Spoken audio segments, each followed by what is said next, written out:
welcome back to the latest episode of the Master None podcast. I'm your host, Stephen Murphy, as always, and special guest tonight again. Once again, thanks to Sports News Ireland for organising this, but we've David Shanahan, basically the newest punter in Ireland, or the only punter in Ireland, I think, at this stage. But if anyone isn't aware, David is just got a full scholarship to Georgia Tech for punting. So, David, thanks for joining. How are you? Cheers. Thanks for having me. No problem at all. First of all, congratulations. As I said just before we come on air there, this is unprecedented. No one ever from Ireland has ever got a full scholarship for football in America, which is amazingly impressive. So congratulations to you. And just to clarify, so it's a full 4-year scholarship, is it? So it's a 5-year scholarship to play 4 years. So there's things per year you can take, so it's basically like a year that you don't play. So like a lot of guys do in first year just to kind of learn behind, but yeah, so you get 4 seasons to play basically. Yeah. Okay, good. And what course, do you know what course you'll be doing yet, actually, education wise? It'll be industrial engineering or else finance, one of those. Finance. Okay. Yeah. And how, so if it's a 50-50 call between education and football, or is it mostly football you're going over for? I think it's very much it's both. So the term they use is student athlete. So it's a pretty hectic schedule from what I gather. So yeah, it's you have to maintain a certain GPA to even be eligible to play. So Okay. it very much is. There's a big education side as well, but I think they give you if you're on athletic scholarship, they give you a hand, like they give you tutors and stuff. So they help you out a bit as well. That's what GPA is not a term we use over here, but it's obviously, I think, like an average grade, basically, isn't it? Yeah. Okay, fair. Hopefully, yeah. Well, that should be an issue. Is that something that you were kind of looking at anyway, education-wise? That kind of engineering or finance? Yeah. I mean, I know it's a big engineering school, so that's kind of why I considered the engineering. I was like, oh, I've got the opportunity now to go to big engineering. Like, why not at least look into doing an engineering degree? But I don't have to decide for another few months, anyways. I don't think so. Okay, nice one. Yeah. And what does your family and your mates think of this? Is this like everyone has this thing of their dad saying, get a normal job and do your 9 to 5. So what does your parents think of this? I guess everyone at the start was a bit skeptical. Completely understandable as well. It's a bit far-fetched. But like obviously now they're fully on board. They recognize it's a really great opportunity it's a big adventure, and you're getting a degree out of it. You get to play high level sports, so it's a dream come true. And I think my parents are really supportive of me, so I think that made the whole thing a lot easier. They always backed me, so yeah. Just to clarify, like, this is not something that just you fell into. This is not something that was just lucky. You've wanted this for quite a while now, isn't that correct? Yeah. I guess like I always really liked American sports, like basketball and American football. I always really enjoyed them. Like on top of Irish sports as well. Like yeah. But like I always, would have stayed up late to watch NBA games and NFL games and stuff. And then I was about 16 when I discovered college football. I thought it was unreal. Like, but obviously I didn't really. Like at the start, I was like, "Oh, geez, wouldn't it be unreal to play there?" Like, but I didn't even consider that I could even play it, just because it was so like there was no pathway there. Like there was no blueprint to get over there. Then I guess after watching it for a while, I just kind of wanted to be a part of the world. It's a crazy world. Like it's nuts. Like the stadiums and the whole, the kind of the parade that follows college football it's crazy. So then I saw that a lot of the guys in college football, the punters, were Australian. And I figured if I was ever going to play it, it was going to be a kicker or a punter, because that's the only background I'd have. That would be kind of the niche I'd be going for. But like, as you say, like, it was far-fetched at the start, but I just kind of, like, I bought a few balls online and just started kicking myself. But like, even when I started kicking, like the first few months, I wasn't even considering going to Australia or going to ProKick. I didn't even have a pathway. I just kind of wanted to figure out if I could do it, if I was any good or whatever. Yeah. pretty much. Yeah, so you mentioned ProKick Australia. So for anyone who doesn't know, do you want to kind of give them a backdrop of who they are and how did you get in touch with them? Yeah, so ProKick's like this organization in Melbourne. It's run by these two guys, Nathan Chapman and John Smith. They both kind of had stints in the NFL. So they basically they train guys up to get scholarships for kicking and punting in the US. So it's mainly Australian guys. They come from Australian rules backgrounds. They get like some rugby guys as well. But you know, they get guys kind of anywhere from like 19 to 25. They basically train them for kind of anywhere between like 6 to 18 months, and then they try to get on a scholarship to a US college. And is it punting and kicking or just punting? It's predominantly punting, but there are kickers as well. But it's predominantly punting. And did you dabble in the kicking, or was it just punting that you tried? I've actually only started kicking since I got the scholarship. I literally just had a lot of spare time on my hands, obviously, so I said I may as well give it a whirl. But yeah, I'm expected to be a punter, but might try my hand at kicking. We'll see how it goes. And because you've played Gaelic football growing up, obviously, and as far as I'm aware, you're on the Kerry under 17 team. And what position did you play on that? I was like a wing back, half back. Wing back, okay. And were you kicking then on the Gaelic teams? Well, obviously, No, apart from the general kicking, free taking. No, I was a half back, so I wasn't really on the freeze too much. Right. Okay. Okay. And so, have you noticed though? You know, it's obviously different trying to kick a Gaelic football off the ground compared to American football. So, have you noticed there's some bad habits sort of already?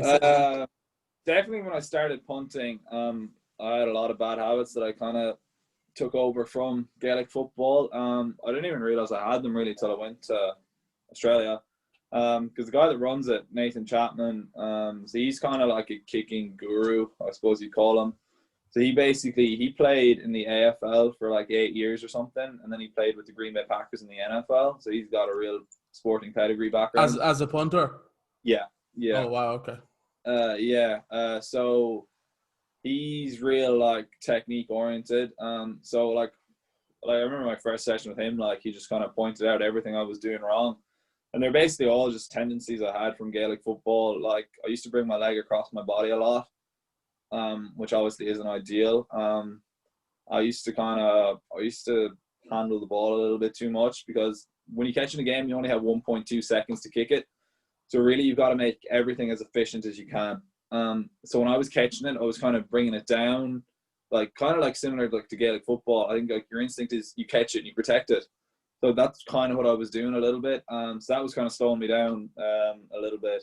So I had to get rid of all those kind of muscle memories, which took a while actually, just because I think they were ingrained in me from doing them for years. But you've been doing them since you're about 5 years old, I'm sure. Yeah, it's literally muscle memory. Like you don't even realize you're doing it. So that just took repetition and a lot of balls being kicked, a lot of work. But after I'd say about 4 or 5 months, I kind of started to get to grips with it. And how long ago has it been since you went to Melbourne? So I went basically this time last year. Okay. Yeah, kind of end of August, start of September, and I left then like the end of March. Okay. And what's your day to day over there? And how many lads is with you? Is it a full So how many lads are with you? So in the whole program at any one time, there's probably about 30 lads. Okay.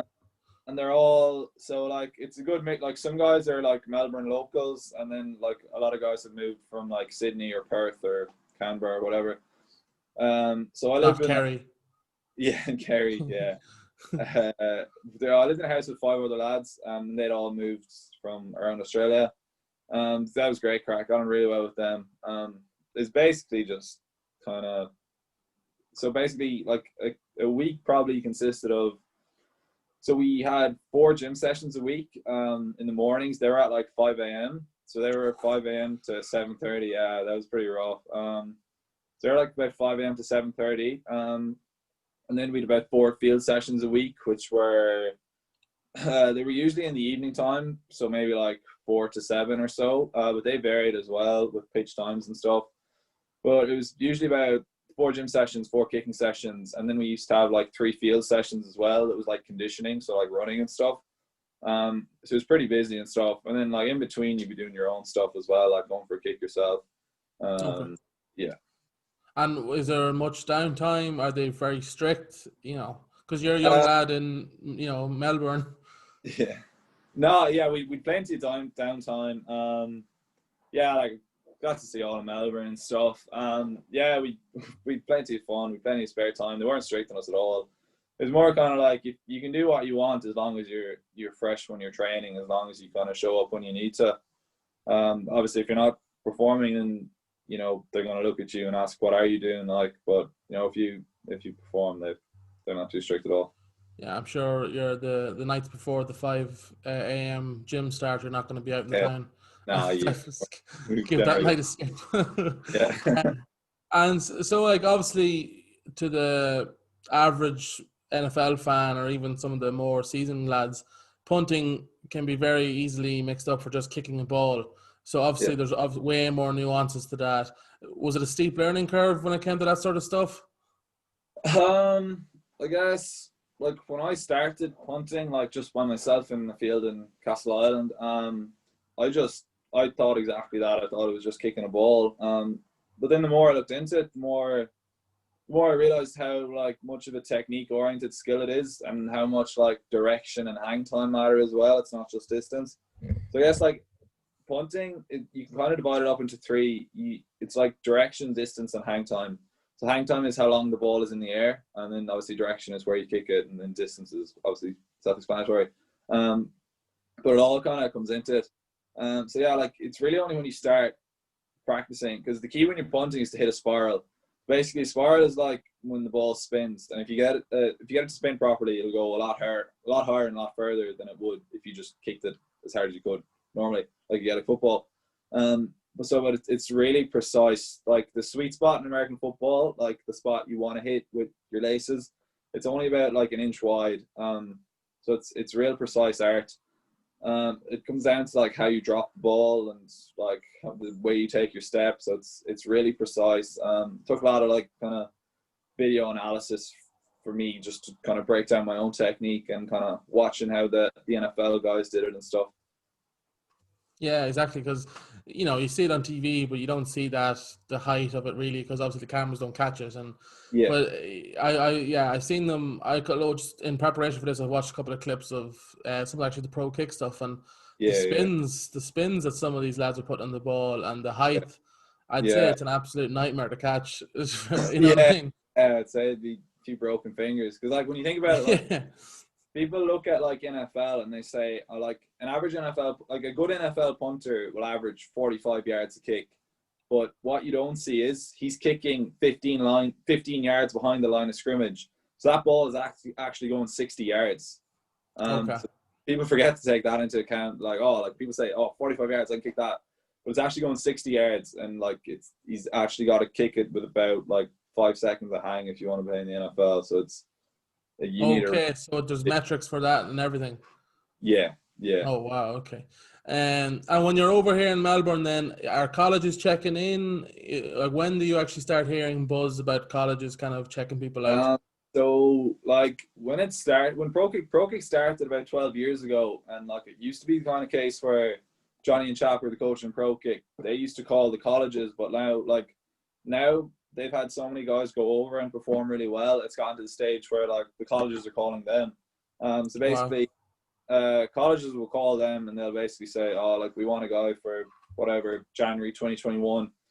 In my case, and then Johnny and Chap will just like, they'll look at the school, they'll like say, they'll look at the punter they have now, or they'll ask like, what kind of punter do you want? Like academics will come into it, and fit will come into it, and they'll try and match like a personality and a guy with a school, basically. Oh wow, okay, well, I've seen as well. So there's been punters basically being drafted left, right, and center from this ProKick, which is incredible. And you think that it's nearly more so than the actual colleges, like players who come through the college system or from high schools. So they seem to have obviously an amazing reputation around the league. Yeah, definitely in the last I guess so. In the last 6 years, so like the Ray Guy Award is like the award for best punter in college football, and I think a ProKick player has won it 5 of the last 6 years. Wow. So that's kind of it's especially like in the last 2 or 3 years, ProKick's gotten so many scholarships. They're just kind of taking over really, and they keep producing, so the colleges keep calling. Kind of. Amazing, yeah. So Georgia Tech obviously came calling for you. Was there other colleges in the mix for that, or was it just Georgia Tech? I mean, there's a couple others, but Georgia Tech was the main one always. Okay. Yeah, so it was kind of. I guess they told me about it. I just left Australia when they told me about it. I just left in March to come home for COVID. I was home for about a week. I was actually self-isolating. Then they texted me and they were like, "Oh, we're talking to the Georgia Tech coaches in the morning about you." So obviously I was pretty excited, but like I didn't want to get my hopes up too much. Yeah.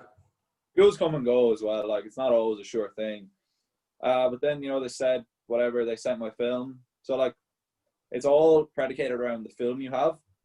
So basically, in ProKick, you probably saw it in like the ProKick YouTube.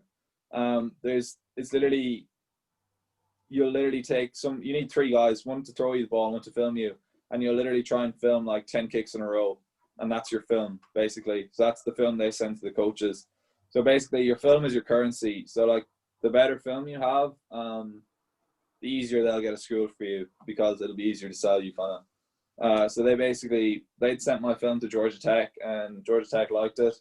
And then I guess it was probably a few weeks later, about 2 weeks, a week, maybe two later, I had a Zoom call with all the Georgia Tech coaches. And then they like officially offered or whatever, and then I got to announce. And, yeah. How is that Zoom call then? Are they just asking you general questions? Is it more of like a get to know you kind of thing? Yeah, basically it was Johnny and Chappie were on it as well, so that was kind of reassuring. But I was obviously really nervous before. Yeah. Did you have the suit on and then just boxers? Was that what you went for? I was trying to act natural, but I don't think I did a very good job. Yeah. Johnny and Chappie did most of the talking. Probably better off. I didn't say anything stupid. Yeah. Yeah, they were really nice. Like they were just kind of talking about Georgia Tech and like I suppose the culture they're trying to build there, because that coaching staff only came in like last season. Okay. They're still pretty new as well. So they're trying to instill their whole culture in Georgia Tech. So yeah, it was really cool. It was almost surreal talking to them. But yeah, it was cool moment. And did you know much about Georgia Tech before this? Were you kind of, studying up on colleges that you might like to go to? Yeah, I mean, I'd heard of Georgia Tech. I obviously knew who they were. Like, it's a funny story. So before I went to Melbourne last August, I have an auntie living in Atlanta, so I went to visit her with my mom and dad. Like, literally, like this was a few days. So I was going from Atlanta to Melbourne. Okay. But actually, my mom and dad actually stayed on for another week and went to Georgia Tech game. They went to Georgia Tech versus Clemson. Like this was before I ever had any idea that I could be going to Georgia Tech. Yeah. Like mom and dad went to Georgia Tech versus Clemson. It was the first game of the season. There was like 95,000 people there or something. It was in Clemson. Yeah, it was crazy. So yeah, it was funny how mom and dad have been to a Georgia Tech game and I haven't. So they know what to expect more than you now at this stage. Yeah. They've been to a football game. That's more than I can say. Yeah, exactly. Yeah. I was like, so what are you expecting from like campus life? Because as you said, 90,000 at a college game, where over here a decent Sigerson game could have a couple of hundred. So it's gonna be a very different atmospheres. Yeah, obviously I don't really know even what to expect. Yeah, I guess the whole college life. I'm looking forward to living like that. I mean, you see it in the movies and stuff. Yeah. But yeah, I obviously won't really know till I get there and get to the whole stadiums and stuff. Like, yeah, I won't know till I get there really. Yeah, and have they said to you like, oh, first year could be just a bit of, training and getting up to speed, or are you expecting to play pretty straight away? Yeah. Well, originally I was kind of hoping to play straight away, but I think the punter there, because I thought the punter there now was going to be finished. He was supposed to be finished this year, but I'm not sure if he might be getting an extra year there or something now. There's talks about that. Everyone might be getting an extra year because of COVID and stuff. But, Yeah. I'm not too worried about it, to be honest. I'm not even too worried about the whole playing time. I just kind of want to get over there and get a feel for the place. Yeah, I genuinely wouldn't even mind. Like, it'd be an opportunity to learn. yeah, exactly. And time to sort of get used to it, because it will be, I'm sure, it's just such a culture shock compared to what you're used to. But Yeah. in regards to that, then you've got some great teams in that division. I've seen you got obviously Clemson and Florida State University. Have you done a bit of research into some rivalries that Georgia Tech have, just to keep an eye on those games?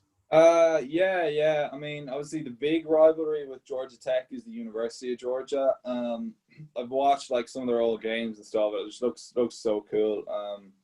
Like, I think they get really intense. Yeah, obviously they play Clemson every year. I think Georgia Tech play Notre Dame next year as well, so that'd be pretty cool.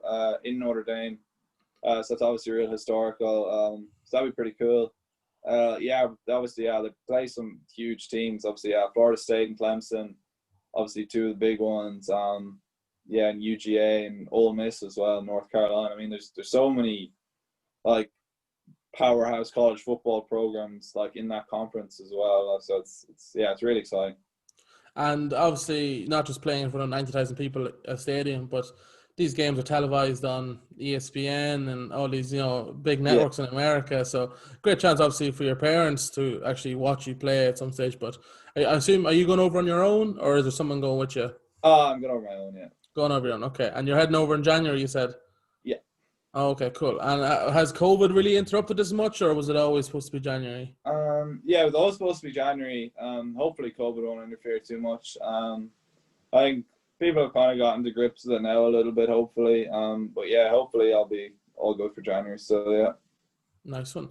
So growing up then, did you have, say sporting icons that were in American football, or was it Irish, or did you have punters that you looked up to recently? Obviously, Pat McAfee is quite a large name in the punting world, not just because of punting, but also he's a great character as well. But is someone like that someone that you'd look to for inspiration? I wouldn't say inspiration per se. I mean, obviously I like watching the guys that kind of come through ProKick. Like Mitch Wishnowsky's at the San Francisco 49ers now, or like Michael Dixon's at the Seattle Seahawks. I really like watching him. Just because he actually, like, Michael Dixon was at Texas. He went to University of Texas, but he left a year early to go to the NFL, which is like, it's unprecedented for a punter. Like, usually quarterbacks do that. Yeah. He only played 3 years at Texas, so that's pretty cool. But yeah, I like watching obviously the guys that have come through ProKick, just because they've followed a similar path to mine. Yeah, no, notice that with NBA and NFL, the NBA guys definitely, they very rarely stay the full 4 years compared to, it seems to be football athletes definitely always seem to stay at least the majority of tenure. Obviously, quarterbacks and superstars always seem to make the difference there. But obviously, loads of exciting things to look forward to. Is there anything that you're sort of apprehensive about or worried about when it comes to this move? Not so much apprehensive. I guess the whole like the training regime will be pretty difficult. But like, as far as the gym and the conditioning goes, I wouldn't say I'm apprehensive about it, but it's something that I really need to prepare for, which I'm preparing for. But it's not easy kind of training on your own the whole time, having to wake yourself up. So I'll be looking forward to getting into like a team environment and stuff. It'll probably make it a bit easier. But yeah, I've heard stories about how hard it gets over there in the gym and stuff. So yeah. And has your coaches from ProKick, is there anyone that going over there, or is there anyone that they put you in touch with to kind of help the transition? Yeah, I mean, like, a lot of guys I trained with in ProKick have gone over like about 2 weeks ago. Okay. They've gone over to play this coming season. So yeah, I mean, I've been in touch with all them, like, and they're blown away by how big it is. Like, they say you won't really understand it until you actually get there. Yeah. Like, obviously, like, listening to their stories, it's just gotten me even more excited, kind of. Yeah. And I assume, obviously, goes without saying, the goal here is the NFL. Yeah, I mean, I guess that would be a dream come true. But I guess I haven't even thought about that. I mean, I haven't even thought past January, to be honest, really too much. Just trying to prepare as best I can to when I get to Georgia Tech that I'll be ready to go. That was a good political answer there. That was good. Yeah, Yeah. I'd be like, yeah, NFL baby, here we go. Yeah. That's great, David. Look, as I said, thanks for coming on. I appreciate your time. I think it's a fantastic story. I can't wait to follow your path and follow your story. I think, as we said, unprecedented in this country before. Will you promise if you do make the NFL, you'll come back on? Yeah, I promise. Yes. First NFL player. Okay, Dave, thank you very much. Do you want to plug your Twitter and like that, your socials? Just David Shanahan on Instagram or David_Shanahan_. So yeah, I don't know. Perfect. That's great, Dave. Thank you very much for joining us, and as always, appreciate it. And hopefully we'll have you back soon. Yeah, cheers. Thank you very much. Cheers, man.